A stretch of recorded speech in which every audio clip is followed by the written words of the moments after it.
Buenos días, buenas tardes, buenas noches para todos. Bienvenidos a este nuevo episodio de Viviendo Consciente Boreal Podcast. Somos María Camila Jaramillo y Diana Herrera de Las Mentes Detrás de Boreal y estamos para compartir con ustedes un poquito de conocimientos, aprendizajes sobre psicología, salud mental, bienestar y un poco más, poniendo la psicología al alcance de todos. Pues recuerden, en este espacio van a escuchar un poco sobre ciencias, experiencias y herramientas para la vida. Y como se dan cuenta, en este episodio no estamos solas. Vamos a hablar de un tema muy apasionante, muy interesante, que no lo voy a decir de una vez, porque primero que todo quiero presentarles a Juan Pablo Ayala, nuestro primer invitado a Viviendo Consciente Boreal Podcast. Bienvenido Juanpa, hola Cami, ¿cómo están? Bienvenido, Juanpa. Bienvenido a este primer episodio donde nos aventuramos a comenzar a promover a colegas que sabemos que son unos duros en lo que hacen, súper buenos psicólogos y estamos felices de tenerte hoy aquí. Y por favor, cuéntanos un poquito de ti, aquí para que nuestros oyentes te conozcan, sepan quién eres y sepan un poquito ya de qué venimos a hablar el día de hoy en el duro del tema.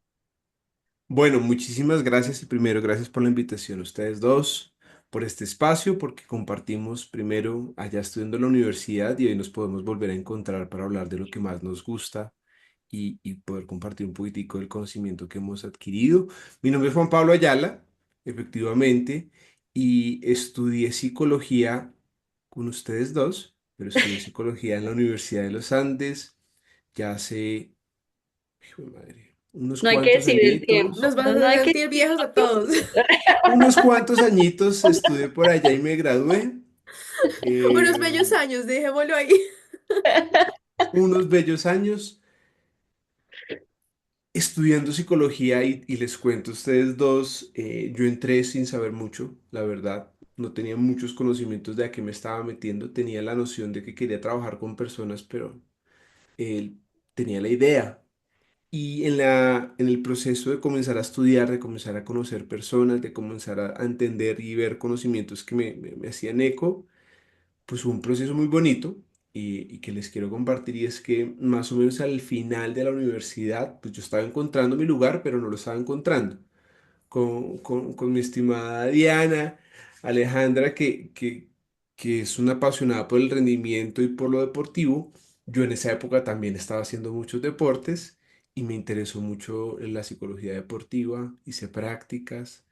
Y mira, tú, que lo importante de práctica es que hice prácticas y dije, lo puedo hacer, pero no me mata. No es lo mío.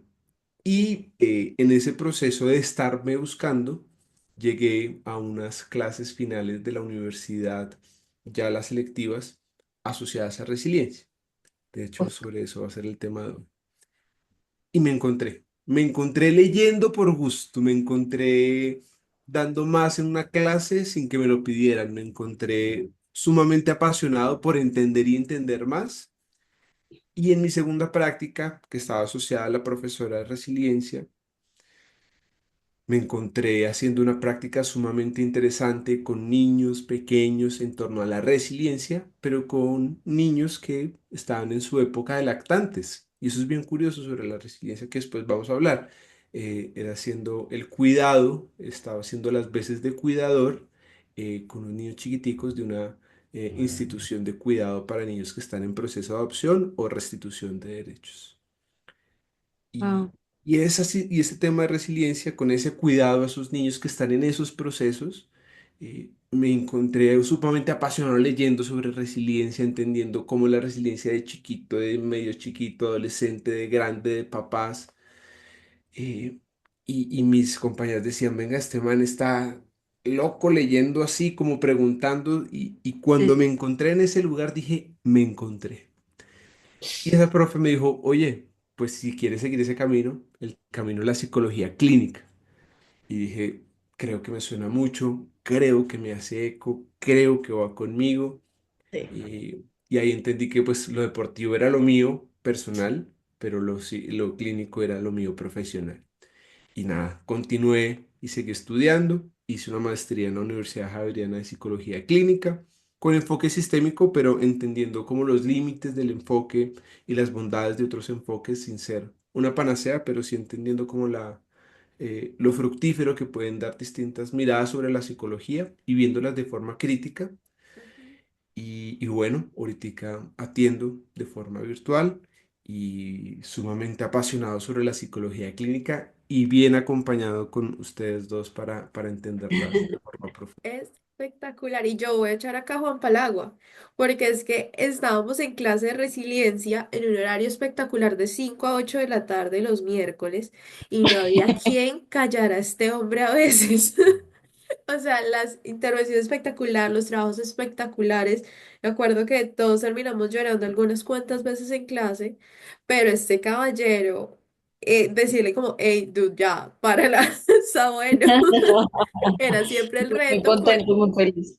Claro, pero no porque fuese a hablar por hablar, sino es porque se construyó en ese grupo que estuvimos un espacio tan bonito para compartir, para ser vulnerable y para crecer que mira, para ti fue encontrar tu espacio en la psicología. Para mí fue un poco diferente, para mí fue encontrar el valor en en los distintos temas de la psicología y aportarlo con lo que yo sentía desde entonces y hoy en día ratifico, ha sido mi vocación en la psicología, desde mi trabajo en deporte y en rendimiento, pero definitivamente un espacio que marcó y pues mira, nos trajo incluso a hoy el decir, vamos a hablar con Juanpa de resiliencia. Sí. Que Y me no. parece súper importante lo que dices, incluso dentro de tu abordaje, como dentro de tu historia, diciendo como hice una maestría en psicología clínica con cierto enfoque, conociendo los límites de este enfoque, y es precisamente el propósito de todo este espacio, de saber que a pesar de que tenemos invitados con ciertos enfoques, con ciertos estudios, con ciertas experiencias y con ciertas especialidades, no es nuestra invitación como que se casen con un solo enfoque, que se casen con una sola manera de tratar un tema, sino que aquí Juanpa, claramente dentro de su experiencia con el tema de resiliencia, y cómo lo pudo ampliar con su maestría, con su experiencia con pacientes, porque seguramente también eso a uno lo inspira un poco a seguir profundizando en el tema. No es solamente un enfoque, no es solamente de psicólogo, es un tema como seguimos buscando terapia, desde el enfoque que ustedes quieran, desde lo que se sienta como que más les resuena, pero por supuesto conociendo los límites de cada uno de estos enfoques, los límites de cada uno de estos conceptos, y creo que lo que más nos vamos a llevar hoy y lo que el propósito de hoy más que todo es conocer ese trabajo que ha hecho maravilloso este colega en el tema de resiliencia, y que sobre todo se lleven una clara idea en este primer capítulo, porque hablábamos con Dianis que de pronto nos vamos a extender a otro más, pero en este primer capítulo que sepan muy claramente que no es, porque otro de los, digamos, propósitos de Boreal también es que ustedes comiencen a ver qué información que hay tanta afuera en esa búsqueda de terapia, de proceso de, de autoobservación que Autoconocimiento. ustedes estén llevando, de conocimiento que estén llevando, qué información deben comenzar a filtrar. Y Juan Pacá nos va a llevar a esa respuesta de qué es, qué no es, que tenemos que dejar de pensar que es, porque precisamente eso promueve problemas de salud mental. Entonces, pues bueno, Juanpa, te doy la palabra aquí. Cuéntanos un poquito cómo este tema tan maravilloso, de qué se trata, qué es resiliencia. Bueno, creo que es importante plantear y gracias, María Camila, por esta gran introducción, porque creo que chévere que el objetivo de este espacio sea aclarar qué es y qué no es. Y para hablar del concepto de resiliencia, es un concepto que culturalmente llega desde la física. Y es bien curioso porque eh, la resiliencia en física se le llama esa capacidad de un objeto como un resorte de cuando se estira volver a su lugar original. Entonces, es esa capacidad en física que se le denomina a un objeto que tiene la capacidad de volver a su lugar original cuando es sometido a una tensión. Y desde esa lógica se pensó que capacidades podían tener las personas para, después de una situación tensionante, volver allí. Y se pensó inicialmente desde la Segunda Guerra Mundial, cuando Mm. una comunidad de niños, sobre todo en Inglaterra, a partir de los bombardeos, se dieron cuenta que quedaron sin sus padres y se dieron cuenta de que su desarrollo se detuvo y que no podían seguirse desarrollando. De hecho, por ahí está la hija de Freud, Ana Freud, hablando de esos procesos de detención de desarrollo. Y se comenzó a pensar, venga, ¿y por qué no se continúan desarrollando y qué necesitan para desarrollarse? Y ahí llegó la teoría del apego, hablando de que era fundamental que una figura de apego estuviera cercana a esos niños para que se desarrollara. El desarrollo no se puede dar de forma individual sin un otro que te acompañe. Y esto creo que como punto inicial, eh, creo que lo voy a poner y es uno de los principios de esta percepción de la resiliencia que les voy a mostrar es que el desarrollo y la resiliencia se puede dar siempre en el vínculo con un otro. No sea de forma aislada, no sea Juan Pablo allá en su esquina diciendo voy a ser resiliente y en su cuarto solito, sino que sea en una transacción en un vínculo con otro. Y luego comenzaron unos estudios después pensando, oiga, estas personas, estos soldados que vienen y como que volvieron y no pueden seguir su vida normal como civiles, no pueden retomar su desarrollo, ¿qué está pasando con ellos y qué podemos hacer para que mejore? Y hay un montón de campos que comienzan a entender cómo se puede acompañar a estas personas. Y en resiliencia pasa algo muy bonito y es que más o menos como por los ochentas se hace un estudio por ahí en Hawái que se dice, oiga, si una persona o una pareja, sus padres les pegaron o fueron violentos con ellos, ¿esos hijos van a ser violentos con sus hijos? ¿O qué depende o qué se puede hacer para que Ujú. ellos no sigan siendo violentos? Entonces hicieron un estudio longitudinal para entender a partir de las dinámicas familiares de unas personas cómo se desarrollaba su vida y cómo se desarrollaban las familias que creaban. Y lo hicieron en Hawái porque en Hawái nadie se iba. Listo, entonces Como no tener un se iba estudio nada. controlado orgánicamente. Efectivamente, vamos a hacer un control, pero que sea Wow. orgánico, vamos a hacerlo en una isla. Ok, ok.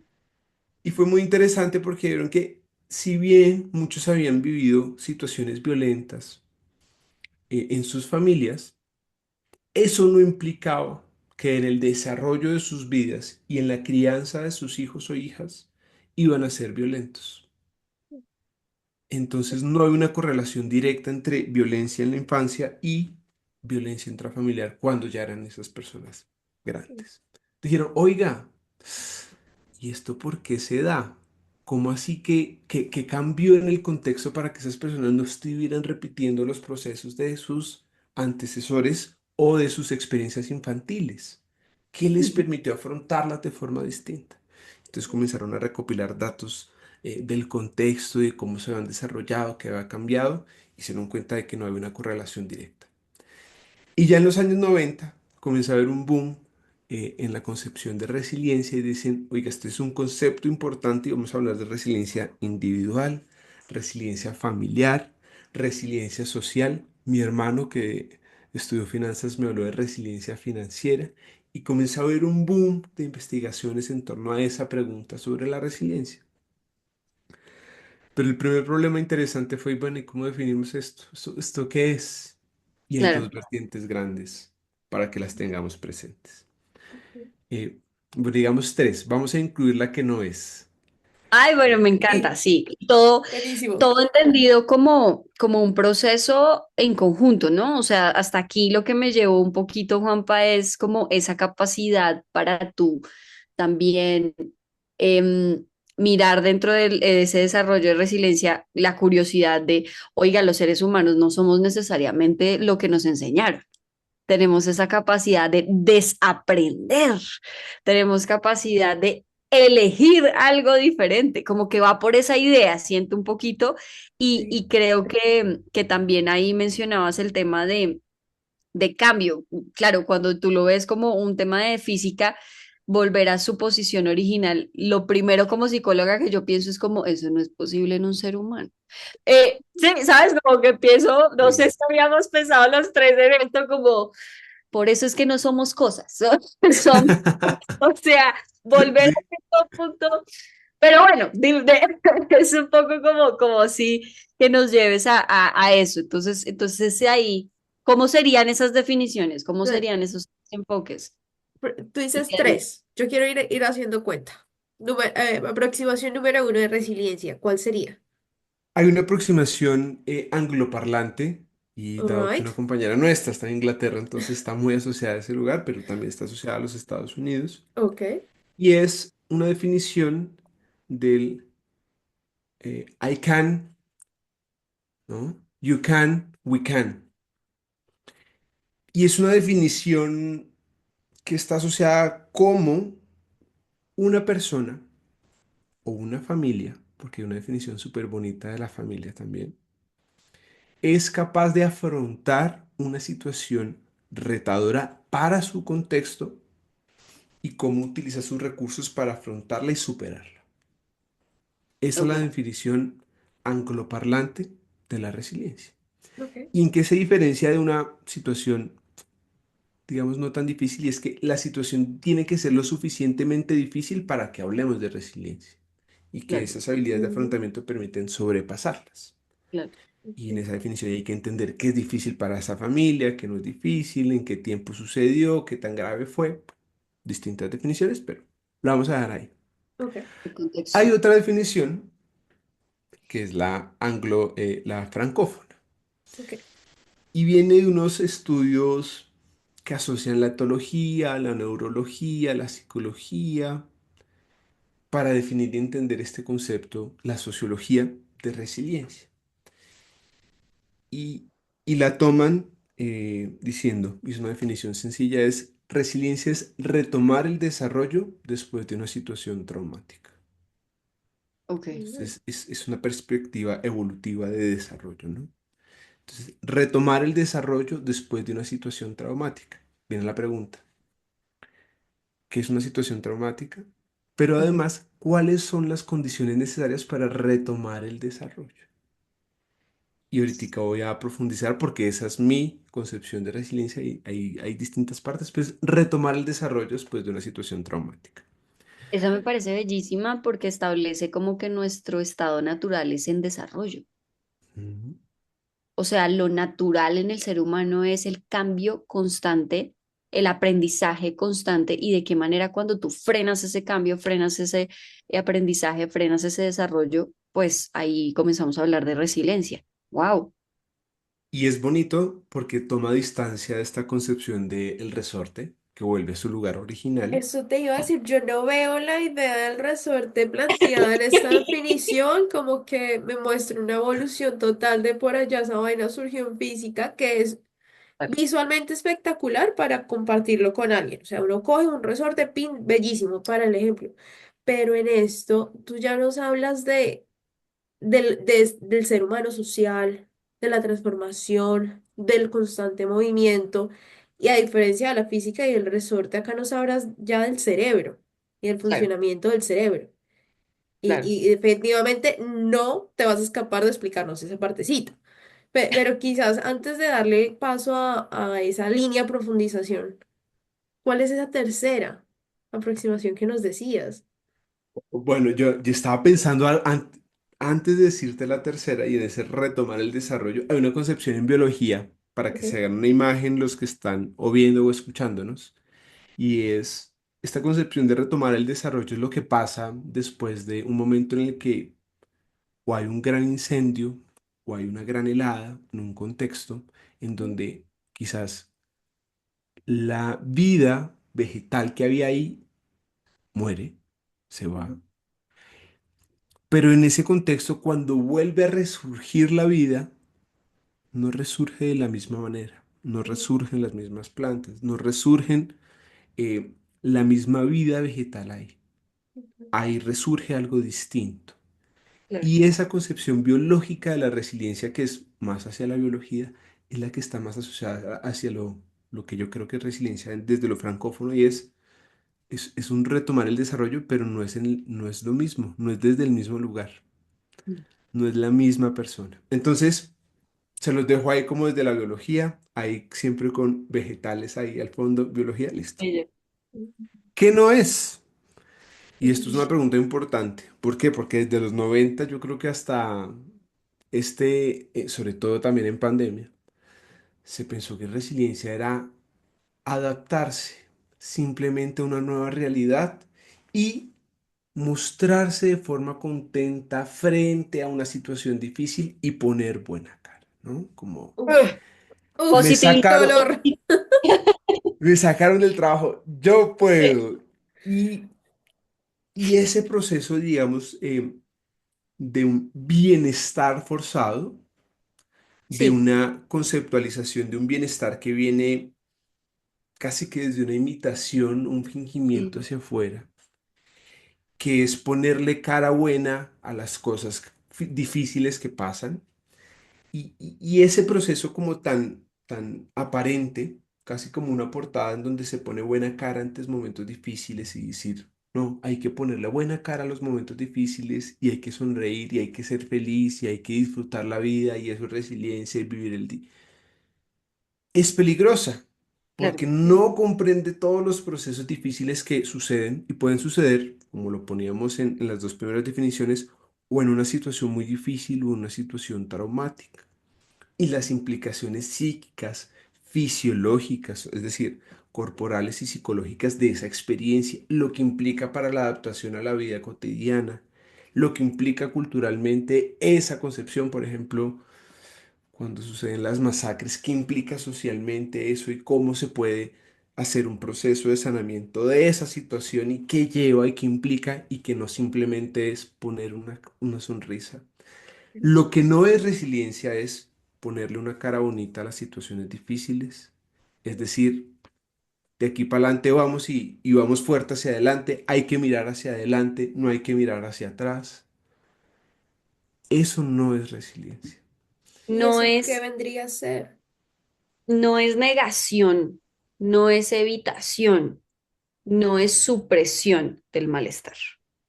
Y creo que acá es cuando todos los psicólogos de pronto podemos estar de acuerdo en cuanto a no tiene sentido evolutivamente que tengamos la capacidad de sentir tantas emociones de malestar en comparación a las emociones de bienestar en cuanto a experiencias. Si vinimos al planeta a evitarlo, si vinimos al planeta a negarlo, si vinimos, y es lamentable porque es como de qué manera en el malestar es donde se da esta espiral de proceso continuo e infinito, porque ahí les tengo, ahí les voy a botar la metáfora donde vamos a reemplazar este resorte. Y es que ya no es resorte porque física no nos funcionó, pero me quedé pensando mucho y ahorita la estaba buscando para pronunciarla bien y es la espiral de Fibonacci. Y es esa espiral infinita matemática en donde la suma de los números es igual a la de las anteriores dos, entonces se sigue dando, se sigue dando, se sigue dando, se sigue dando. Y con mi psicóloga personalmente, pues porque obviamente estamos promoviendo espacios terapéuticos porque nosotros también como psicólogos recibimos nuestro espacio terapéutico respectivo.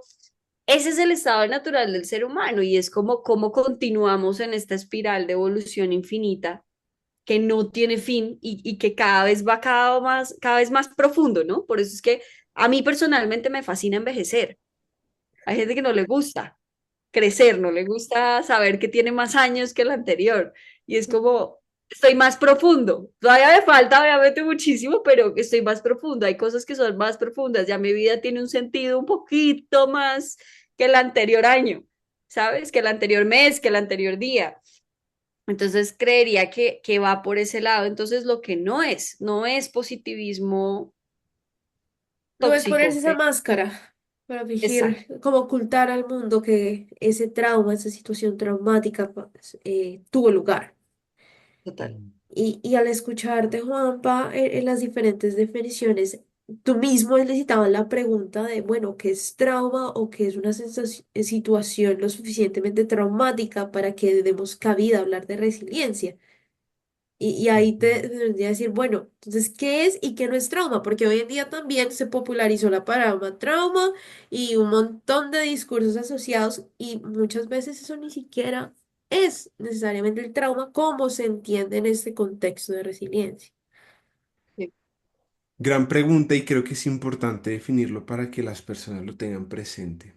Y, Ujú. mm, y gracias ahí por esa mirada y no esa evitación, es este círculo profundo. Me llevaste unas cositas que te voy a decir después ahí de apego con ese círculo. Y trauma desde esta visión de resiliencia es cuando un evento lo suficientemente adverso detiene el desarrollo y la representación de ese evento, si sucedió después de los 3 años, está cristalizado. Y aquí, ¿cuál es la concepción de cristalización? Que creo que María Camila lo va a tener presente y también aquí Alejandra, y es como son los síntomas asociados al estrés postraumático, la cristalización, ¿no? Cuando llegan esos flashbacks sobre el evento o cuando hay una supresión del espacio en torno al evento, eh, o cuando hay una experiencia sensorial o una activación sensorial sumamente fuerte, sumamente desestabilizante, asociado al recuerdo, a la representación del evento y que impide el desarrollo de otras actividades de la vida cotidiana y que incide en las relaciones que esa persona constituye con su entorno, con sus personas y consigo mismo. Sí. Creo que estuvimos bien ahí. Entonces, esa cristalización y esa detención del desarrollo significan que hubo trauma. Cuando esa detención o esa cristalización no estuvieron de esa forma presentes, se puede llamar o asociar a un evento adverso. Pero esto, como ya lo sabemos nosotros, está asociado a cada situación, a cada evento. Y un trauma puede ser un evento flagrante, un momento Ujú, significativo en la historia, un día, ujú. pero también hay eventos insidiosos que se pueden constituir como trauma. Claro. Y estos a veces son también más difíciles de ver y es la constitución de una relación difícil, no con una mamá, puede ser con un papá o con un hermano.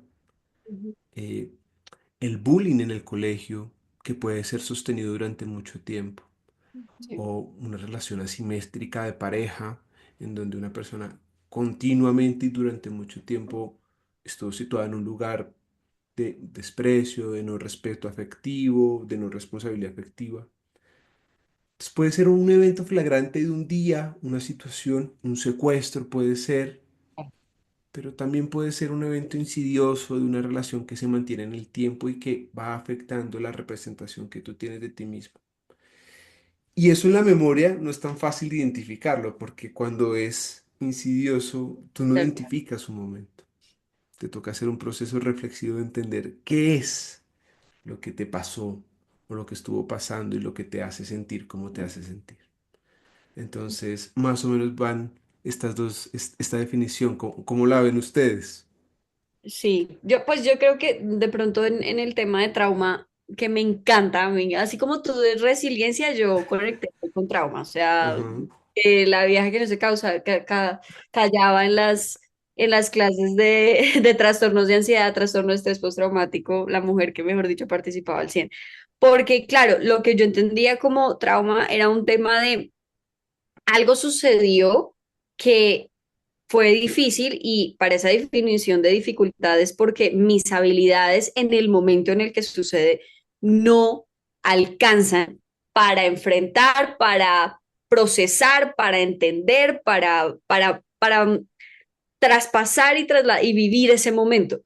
Y aquí hay una cosa que dijiste, Juanpa, que me resuena y que creo que es importante también aclarar y es, no es solamente el evento del suceso como tal, sino también todo lo que pasa después de. Entonces, listo, entonces hubo un tsunami que duró tanto tiempo, un terremoto, hubo un incendio, hubo un tema, así como si pudo haber sido un suceso, pero ¿qué pasó después?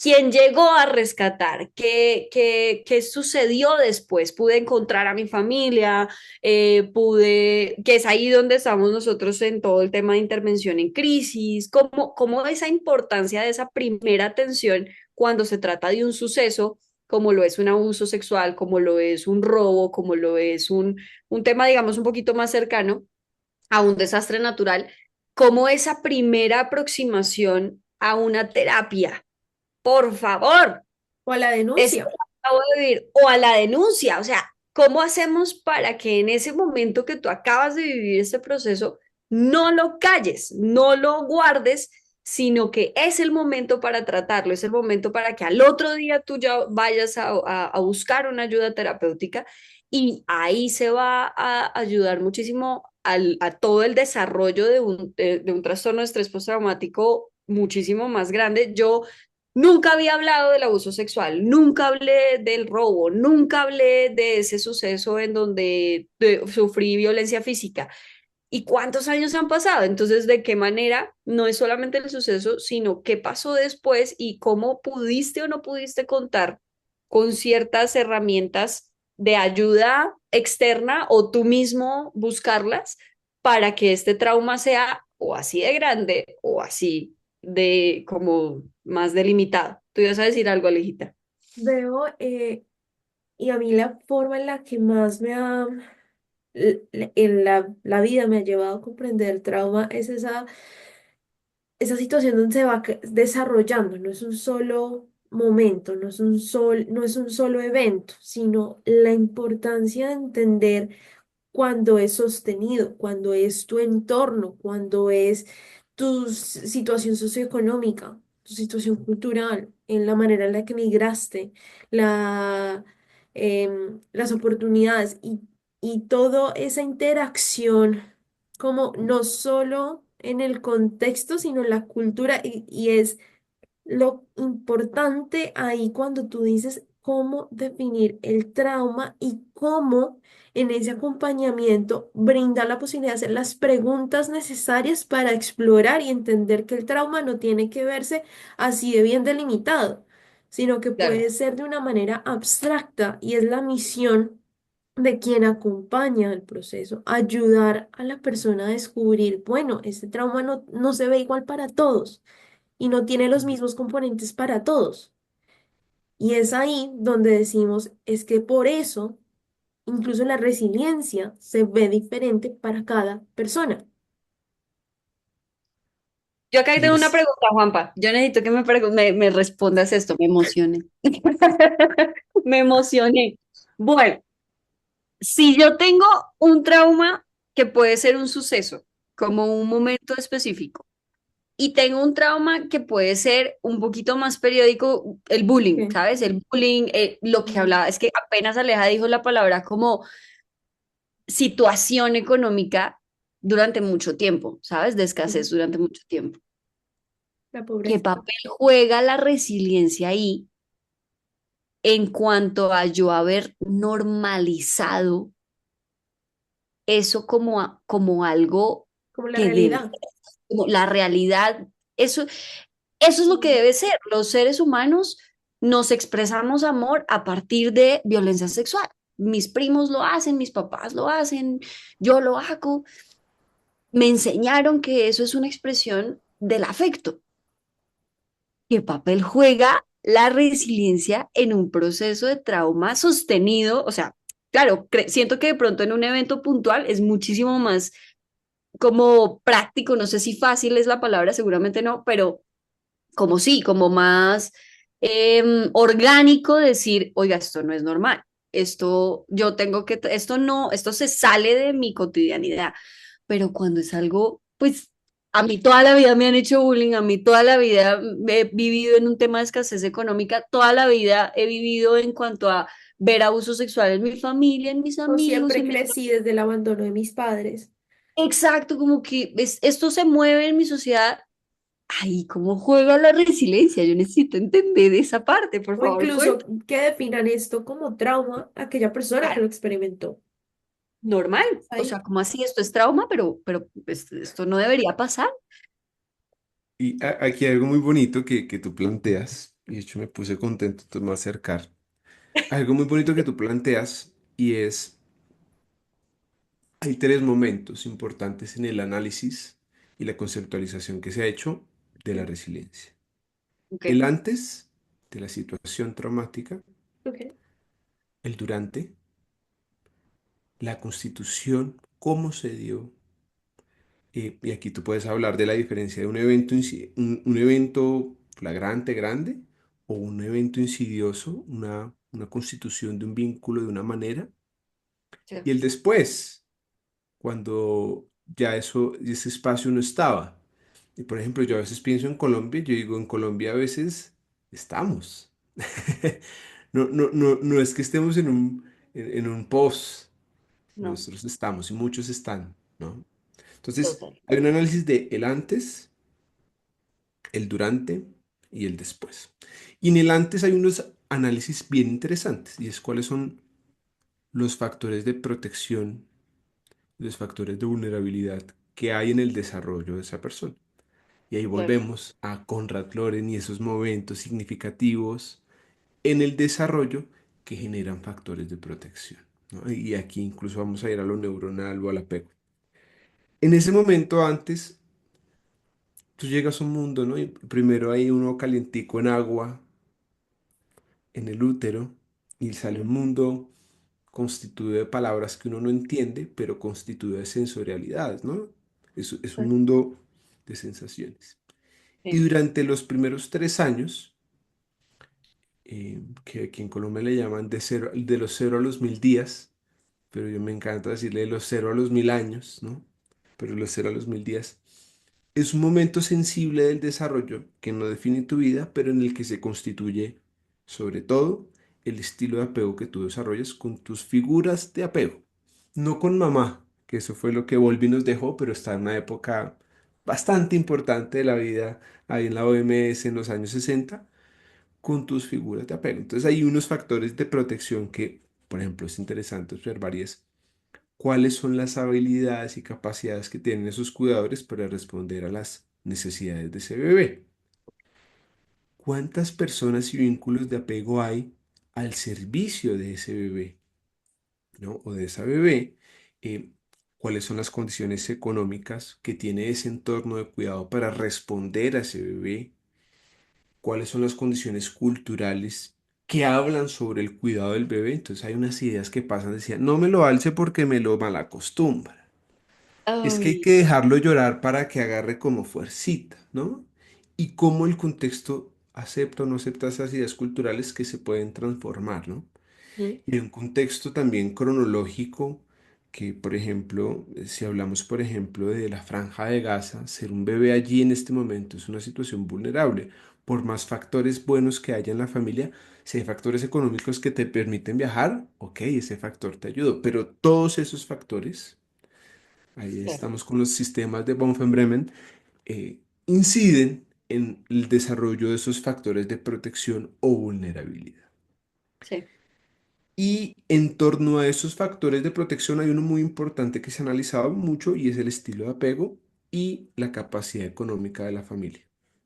Son de los dos factores más importantes eh, para saber o prever cómo se va a responder ante momentos difíciles durante la vida. Y si hay un momento traumático, bueno, también se analiza. Entonces, ¿qué pasó en el antes? Y ese antes puede dar incluso hasta la adultez, hasta nuestros 30 años, ¿no? Como claro. qué factores de protección hay en torno a esos distintos sistemas. Está el momento del trauma y es la constitución de ese evento. ¿Cómo se dio? Entonces tú me decías, si en mi familia o en la familia de esa persona ideal o de esa persona que estamos pensando, las relaciones se constituyen a través de violencias sexuales y Total. eso culturalmente y contextualmente es lo que se hace en la familia. Ujú, Implica que ese factor de vulnerabilidad pudo estar constituyéndose incluso desde una infancia muy temprana. total. Para una mujer, un abuso sexual a sus 6 7 8 9 años, ¿m? Que vemos en contextos vulnerables en Colombia. Em, Niños que reconocen eso como una forma de relacionarse con las mujeres, con otros hombres, ¿no? Y que desde su conceptualización es la forma en que se han relacionado con ellos, y eso ya nos habla de una vulnerabilidad que ellos han vivido. Total. Y se tiene que preguntar, ¿pasó desde muy chiquito? Desde los 6, desde los 9, pasó en el colegio, qué tan cercano es? Entonces, la constitución del evento traumático, el análisis de la situación traumática, es ese segundo momento que uno analiza. ¿Cómo se constituyó? Hay un análisis muy bonito y es, por ejemplo, no es lo mismo que muera un familiar tuyo por un evento catastrófico natural a que Claro. lo haya asesinado un grupo armado. Y la constitución de ese evento en tu memoria es distinta. Entonces, si analiza eso y luego en el post, después de que pasó el evento, cuáles son esos factores de protección que tiene esa persona y cómo se conecta con otros factores contextuales para que esa persona retome el desarrollo. Entonces, si lo ves en este análisis, si mis factores de protección no están tan fortalecidos antes del evento, por ejemplo, y sobre todo el apego, no está tan bien constituido y pasan muchos hombres que se tienden a aislar cuando están viviendo momentos difíciles porque no encontraron una situación o vínculos que les permitieran conversar y encontrar en ese espacio un sentido de su dolor, sino que sus Sí. mecanismos de afrontamiento fueron encerrarse y desarrollaron un apego evitativo. Después de ese evento, retomar ese desarrollo va a ser más difícil porque ese factor de protección no está bien constituido. Entonces es Claro. un análisis evolutivo muy bonito que no te dice, oiga, es que usted lo que tiene que hacer es X o Y. No, cada quien en su antes tiene su experiencia de desarrollo. María Camila, Tiana, yo. Y tenemos factores quizás de protección o vulnerabilidad distintos. Y eso implica que en el después vayamos a necesitar cosas distintas para retomar ese desarrollo porque nuestra vivencia evolutiva fue distinta. Entonces, cuando me hablas de esos eventos, hay que analizar de esa persona que está intentando salir de ese evento, de ese contexto de relacionarse a través de violencia sexual. Sería interesante pensar, ¿por qué cree que la terapia le podría ayudar? ¿Por qué cree que está mal? ¿Qué contexto de protección le permitió ser reflexivo sobre esa situación? ¿Cuáles son sus factores de protección? Y un terapeuta o quien lo acompañe podría pensar a partir de eso qué elementos, qué aspectos de su contexto puede él construir y decidir hacer parte para retomar su desarrollo. Ok. No sé cómo veas esta respuesta, pero más o menos la veo por ahí. Yo creo que estableces como la esencia de la resiliencia y es un proceso definido por todo lo que es a nivel social. O sea, definitivamente nosotros solos como seres humanos no podemos hablar de resiliencia. No existe, desde lo que tú has hablado, para mí me queda que no existe una resiliencia individualista, único, un poco un proceso individual, no existe, porque claro, cuando hablamos incluso del pasado, hablamos de los factores protectores que pudieron haber sido su situación económica y los tipos de apego, pero claro, yo pensaba como, bueno, la situación económica puede variar mucho. O sea, una persona que haya estudiado después una carrera universitaria o se haya esforzado de pronto en su parte económica y trabajado muy duro, de pronto puede cambiar esa historia dentro de la familia, pero su estilo de apego no cambia así. ¿Sabes? No es como que uno vaya a una escuela o vaya a un trabajo y con eso ya cambies la manera como te relacionas y como aprendiste a relacionarte desde niño. Entonces, sí creo que aquí encontramos la raíz un poco de cómo evolucionamos o cómo nos mantenemos en evolución y es tus relaciones iniciales, definitivamente. Y ahí hay algo, me voy a meter con neurología, ustedes me lo pedían, hay momentos sensibles, ¿no? Pero Ok, yo te Todas. propongo algo. Y perdóname, Juanpa. Entonces, eso está muy bueno aquí porque no quiero que estoy hablemos de como... neurología. Sí. Eh, Pero dejémoslo para el siguiente. Ok. Hagámosle a todos, démosles ese dive en aspecto un poquito de neurociencia, de fisiología, que va a ser súper, súper importante para la conversación más adelante.